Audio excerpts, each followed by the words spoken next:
সম্মানিত নেতৃবৃন্দ, এতক্ষণ সকাল থেকে এ পর্যন্ত আপনারা সবাই বক্তব্য শুনেছেন। আমি আর বক্তব্য দীর্ঘায়িত করব না। আমি শুধু এটুকুই বলবো, বক্তাগণ যে বক্তব্য দিয়েছেন এই বক্তব্যের সাথে আমি একমত। তারপরেও বলবো, আগামী 31শে জানুয়ারির মধ্যে যে দাবি আদায় ঐক্য পরিষদের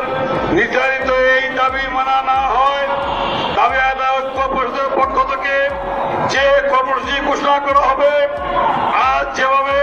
সারা বাংলাদেশে সকল কর্মচারীরা প্রত্যেকটি প্রেস ক্লাবের সামনে যেভাবে সমবেত হয়ে প্রতীকী অনশন পালন করেছেন, এই দাবিগুলি পেশ করার পরে এভাবেই দাবি আদায় ঐক্য দাবিগুলি পালন করা হবে